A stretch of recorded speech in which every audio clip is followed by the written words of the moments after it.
you're the kind of person that likes to look great at a party or just in the office without spending a fortune for a good pair of jeans or clothes, then Distilled might be the right option for you.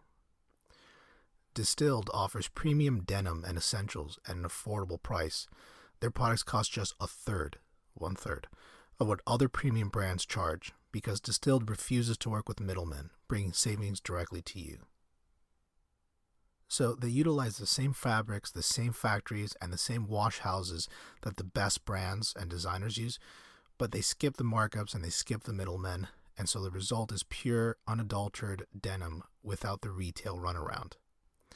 Distilled has been featured in Forbes, Times, and TechCrunch, as well as on denim-clad celebrities in GQ and Men's Health. They have a 100% fit guarantee offering free shipping and returns until you find the perfect pair.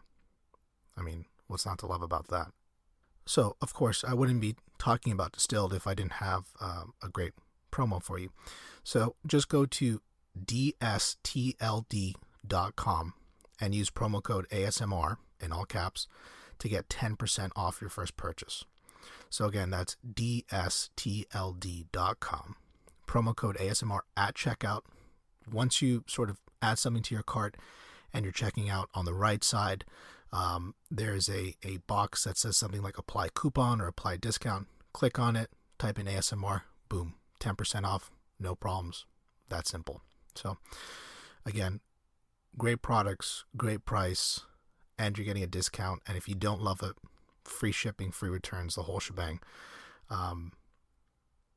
Really, really cool stuff. So again, dstld.com, promo code ASMR to get 10% off. Hello everyone. Welcome to episode, I think it's 156 of Sleep and Relax ASMR. So,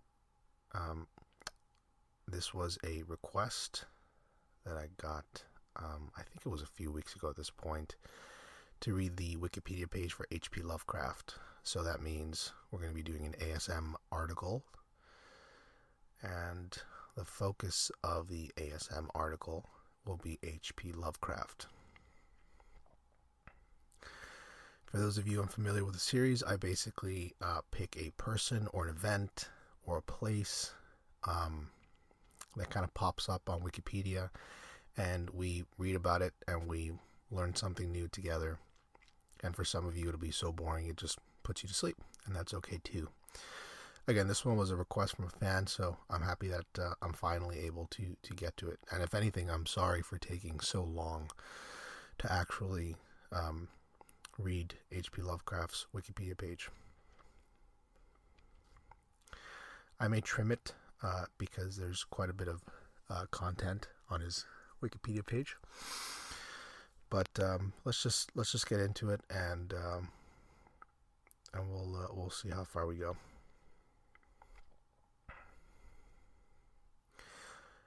Howard Phillips Lovecraft, August 20th, 1890 through March 15th, 1937, was an American author who achieved posthumous fame through his influential works of horror fiction. He was virtually unknown and published only in pulp magazines before he died in poverty, but he is now regarded as one of the most significant 20th century authors in his genre.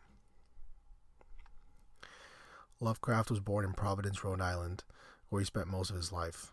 Among his most celebrated tales are The Call of Cthulhu, sorry, I'm not familiar with how to pronounce that, and The Shadow over Innsmouth, both canonical to the Cthulhu mythos. Lovecraft was never able to support himself from earnings as an author and editor. He saw commercial success increasingly elude him in his latter period, partly because he lacked the confidence and drive to promote himself. He subsisted in progressively strained circumstances in his last years. An inheritance was completely spent by the time that he died at age 46. So a pretty difficult life for H.P. Lovecraft. Early life. Family. Lovecraft was born on August 20th, 1890, in his family home at 194, later 456, Angle Street in Providence, Rhode Island. The house was demolished in 1961. He was the only child of Winfield Scott Lovecraft, 1853 through 1898, a traveling salesman of jewelry and precious metals, and Sarah Susan Phillips Lovecraft, 1857 through 1921, who could trace her ancestry to the Massachusetts Bay Colony in 1631. Both of his parents were of entirely English ancestry, and most of his ancestors had been in New England since the colonial period. His great-grandfather, Joseph Lovecraft Jr., emigrated to Rochester, New York from Devon, England in 1831. I think it's Devon, England, maybe. Lovecraft's father became acutely psychotic in 1893 when Lovecraft was 3, and he was placed in the Providence Psychiatric Institution of Butler Hospital, where he remained until his death in 1898. Lovecraft maintained throughout his life that his father died in a condition of paralysis brought on by nervous exhaustion. It has been suggested that his father's mental illness may have been caused by syphilis, but neither Lovecraft nor his mother, who also died in Butler Hospital, seem to have shown signs of being infected with the disease.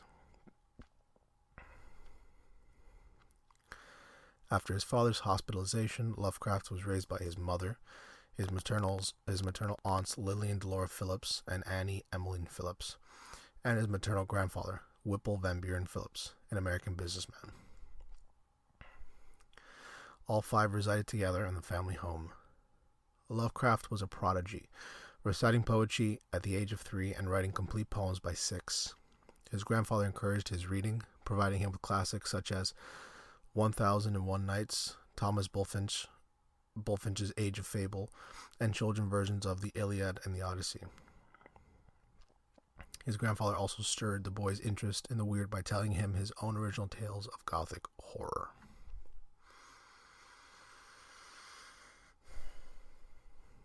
Upbringing. Lovecraft was frequently ill as a child, and he barely attended school until he was 8 years old because of his sickly condition, and was withdrawn after a year. He read voraciously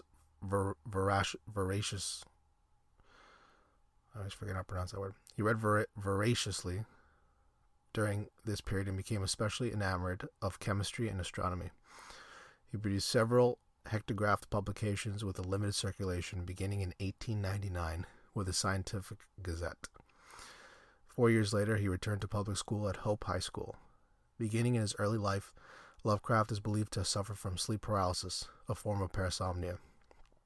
He believed himself to be assaulted at night by horrific night gaunts. Much of his later work is thought to have been directly inspired by these terrors.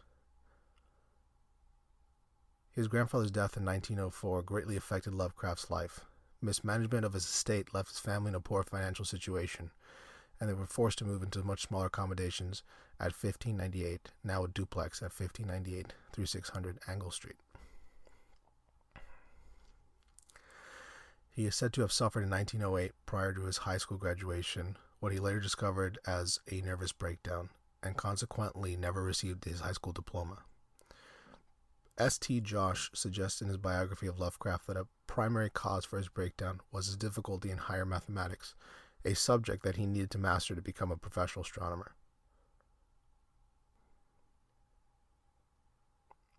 Adulthood. Reclusion. The adult Lovecraft was gaunt with dark eyes, set in a very pale face. He rarely went out before nightfall.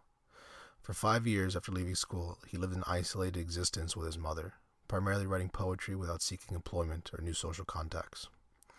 This changed in 1913 when he wrote a letter to the pulp magazine Argosy, complaining about the insipidness of the love stories in the publication by writer Fred Jackson.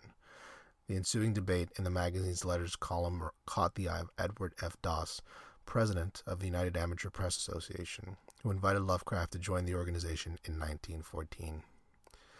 In April 1917, Lovecraft tried to join the National Guard but did not pass the physical examination.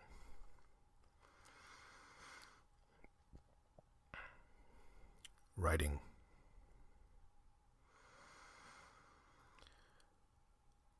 The United Amateur Press Association, UAPA, reinvigorated Lovecraft and incited him to contribute many poems and essays. In 1916, his first published story, The Alchemist, appeared in the United Amateur Press Association. The earliest commercially published work came in 1922, when he was 31. By this time, he had begun to build what became a huge network of correspondence. His lengthy and frequent missives would make him one of the great letter writers of the century. Among his correspondents were Robert Bloch, Psycho, Clark Ashton Smith, and Robert E. Howard, Conan the Barbarian. The series. Many former aspiring authors later paid tribute to his mentoring and encouragement through the correspondence. Where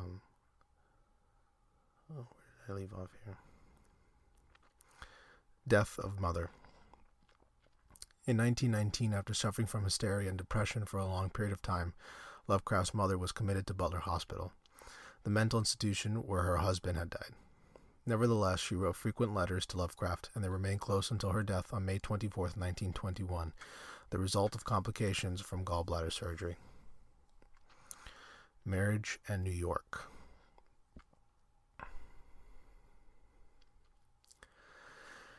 A few days after his mother's death, Lovecraft attended a convention of amateur journalists in Boston, Massachusetts, where he met and became friendly with Sonia Green, a widow and owner of a successful hat shop and 7 years his senior. Lovecraft's aunts disapproved of the relationship. Lovecraft and Green married on March 3, 1924, and relocated to her Brooklyn apartment at 793 Flatbush Avenue. She thought he needed to get out of Providence in order to flourish, and was willing to support him financially. Green, who had been married before, later said Lovecraft had performed satisfactorily as a lover, though she had to take the initiative in all aspects of the relationship. She attributed Lovecraft's passive nature to a stultifying upbringing by his mother. Lovecraft's weight increased to 90 kilograms, 200 pounds, on his wife's home cooking. Jesus, so he really ballooned there for a while.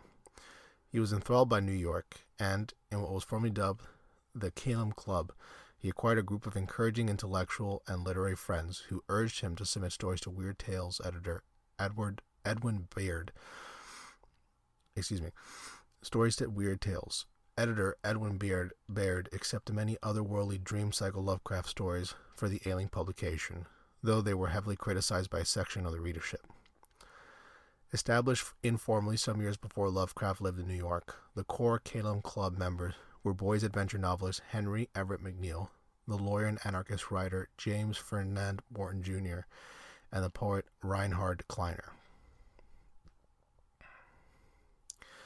On New Year's Day of 1925, Sonia moved to Cleveland for a job opportunity, and Lovecraft left Flatbush for a small, first-floor apartment on 169 Clinton Street at the edge of Red Hook, a location which came to discomfort him greatly. Later that year, the Calum Club's 4 regular attendees were joined by Lovecraft, along with his protege Frank Belknap Long, bookseller George Willard Kirk, and Lovecraft's close friend Samuel Loveman. Loveman was Jewish, but was unaware of Lovecraft's nativist attitudes. Conversely, it had been suggested that Lovecraft, who disliked mention of sexual matters, was unaware that Loveman and some of his other friends were homosexual.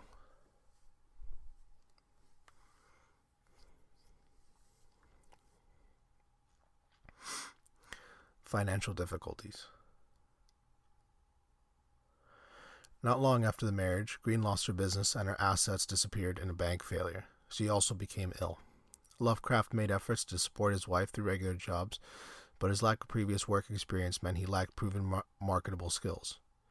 After a few unsuccessful spells as a low-level clerk, his job-seeking became desultory. The publisher of Weird Tales attempted to put the loss-making magazine on a business footing and offered the job of editor to Lovecraft, who declined, citing his reluctance to relocate to Chicago. Think of the tragedy of such a move for an aged antiquarian, the 34-year-old writer declared. Baird was replaced with Farnsworth Wright, whose writing Lovecraft had criticized. Lovecraft's submissions were often rejected by Wright. This may have been partially due to censorship guidelines imposed in the aftermath of a Weird Tales story that hinted at necrophilia. although after Lovecraft's death, Wright accepted many of the stories he had originally rejected. Brooklyn. Greene, moving where the work was, relocated to Cincinnati and then to Cleveland. Her employment required constant travel, added to the daunting reality of failure in a city with a large immigrant population. Lovecraft's single-room apartment at 169 Clinton Street in Brooklyn Heights, not far from the working-class waterfront neighborhood Red Hook, was burgled, leaving him with only the clothes he was wearing.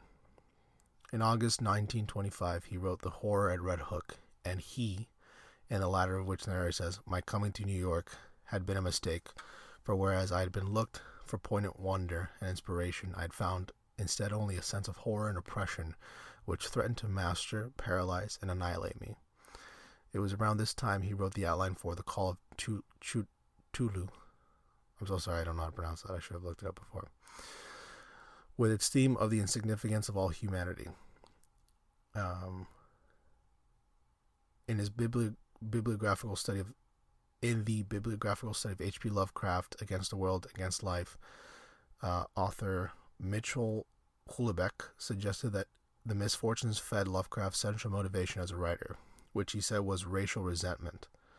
With a weekly allowance Greene sent, Lovecraft moved to a working-class area of Brooklyn Heights, where he subsisted in a tiny apartment. He had lost 40 pounds, 18 kilograms of body weight by 1926, when he left for Providence. Last years. Throughout his life, selling stories and paid literary work for others did not provide enough to cover Lovecraft's basic expenses. He lived frugally, subsisting on an inheritance that was nearly depleted by the time of his last years. He sometimes went without food to avoid the cost of mailing letters. Eventually, he was forced to move to meager lodgings with his surviving aunt. He was also deeply affected by the suicide of his correspondent Robert E. Howard. In early 1937, Lovecraft was diagnosed with cancer of the small intestine and suffered from malnutrition as a result. He lived in constant pain until his death on March 15, 1937, in Providence. In accordance with his lifelong scientific curiosity, he kept a diary of his illness until close to the moment of his death.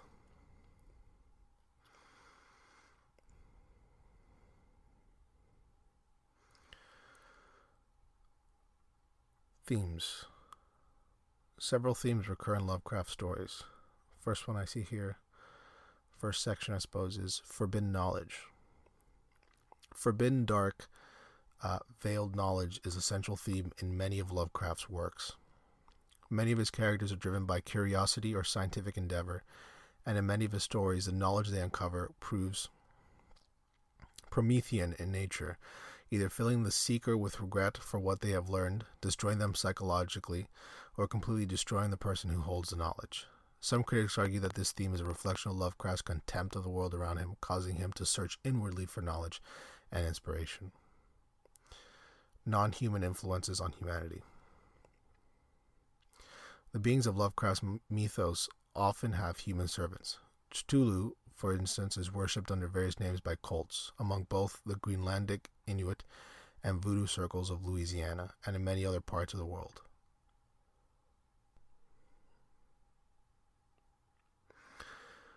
These worshippers served a useful narrative purpose for Lovecraft. Many beings of the mythos were too powerful to be defeated by human opponents, and so horrific that direct knowledge of them meant insanity for the victim. When dealing with such beings, Lovecraft needed a way to provide exposition and build tension without bringing the story to a premature end. Human followers gave him a way to reveal information about their gods in a diluted form, and also made it possible for the protagonist to win paltry victories. Lovecraft, like his contemporaries, envisioned savages as closer to supernatural knowledge unknown to civilized man. Third theme is inherited guilt. Another recurring theme in Lovecraft stories is the idea that descendants in a bloodline can never escape the stain of crimes committed by their forebears, at least if the crimes are atrocious enough. Descendants may be very far removed, both in place and in time, and indeed in culpability, from the act itself, and yet they may be haunted by the revenant past. For example, the rants on the walls, the lurking fear, author German, the alchemist, the shadow over Innsmouth, the doom that came to Sarnath, and the case of Charles Dexter Ward. Next theme is fate. Often in Lovecraft's works, the protagonist is not in control of his own actions or finds it impossible to change course. Many of his characters would be free from danger if they simply managed to run away. However, this possibility either never arises or is somehow curtailed by some outside force, such as in The Color of Outer Space. Often his characters are subject to compulsive influence from powerful, malevolent, or indifferent beings. As with the inevitability of one's ancestry, eventually even running away or death itself provides no safety, as seen in The Outsider. In some cases, this doom is manifest in the entirety of humanity and no escape is possible at all, as is seen in The Shadow Out of Time.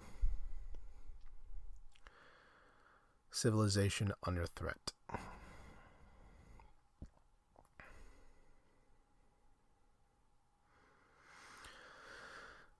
Lovecraft was familiar with the work of the German conservative revolutionary theorist Oswald Spengler, whose pessimistic thesis of the decadence of the modern West formed a crucial element in Lovecraft's overall anti-modern worldview. Spenglerian imagery of cyclical decay is present in particular in At the Mountains of Madness, S.T. Joshi. In H.P. Lovecraft, The Decline of the West, places Spengler at the center of the discussion of Lovecraft's political and philosophical ideas. Lovecraft wrote to Clark Ashton Smith in 1927, "It is my belief, and was so long before Spengler put his seal of scholarly proof on it, that our mechanical and industrial age is one of frank decadence." Lovecraft was also acquainted with the writings of another German philosopher of decadence, Friedrich Nietzsche. Lovecraft frequently dealt with the idea of civilization struggling against dark, primitive barbarism. In some stories, this struggle is at an individual level. Many of his protagonists are cultured, highly educated men who are gradually corrupted by some obscure and feared influence. In such stories, the curse is often a hereditary one, either because of interbreeding with non-humans or through direct magical influence. Physical and mental degradation often come together. This theme of tainted blood may represent concerns relating to Lovecraft's own family history, particularly the death of his father due to what Lovecraft must have suspected to be a syphilitic disorder. In other tales, an entire society is threatened by barbarism. Sometimes barbarism comes as an external threat, with a civilized race destroyed in war, e.g. Polaris. Sometimes an isolated pocket of humanity falls into decadence and atavism of its own accord, e.g. the lurking fear. But most often, such stories involve a civilized culture being gradually undermined by malevolent underclass influenced by inhuman forces. Race, ethnicity, and class. Race is the most controversial aspect of Lovecraft's legacy, expressed in many disparaging remarks against various non-Anglo-Saxon races and cultures in his work. As he grew older, his original Anglo-Saxon racial worldview softened into classism or elitism, which regarded the superior race to include all those self-ennobled through high culture. From the start, Lovecraft did not hold all white people in uniform high regard, but rather esteemed the English people and those of English descent. He praised non-WASP groups such as Hispanics and Jews. However, his private writings on groups such as Irish Catholics, German immigrants, and African Americans were consistently negative.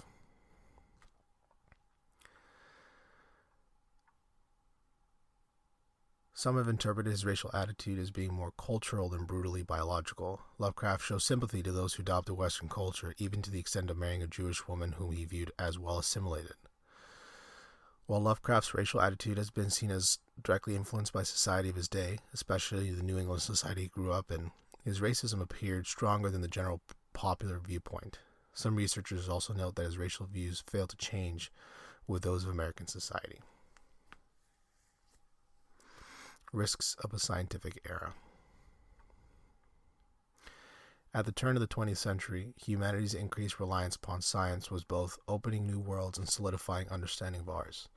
Lovecraft portrays this potential for a growing gap of man's understanding of the universe as a potential for horror, most notably in The Color of Out of Space, where the inability of science to comprehend a contaminated meteorite leads to horror. In a letter to James F. Morton in 1923, Lovecraft specifically pointed to Einstein's theory on relativity as throwing the world into chaos and making the cosmos a jest. In a letter to Woodburn Harris in 1929, he speculated that technological comforts risk the collapse of science. Indeed, at a time when men viewed science as limitless and powerful, Lovecraft imagined alternative potential and fearful outcomes. Religion. Lovecraft's works are ruled by several distinct pantheons of deities, actually aliens worshipped as such by humans, who are either indifferent or actively hostile to humanity. Lovecraft's actual philosophy has been termed cosmic indifference, and this is expressed in his fiction. Several of Lovecraft's stories of the old ones propose alternate mythic human origins in contrast to those found in the creation stories of existing religions, expanding on a natural world view. For instance, in Lovecraft's At the Mountains of Madness, it is proposed that humankind was actually created as a slave race by the old ones, and that life on Earth as we know it evolved from scientific experiments abandoned by the elder things.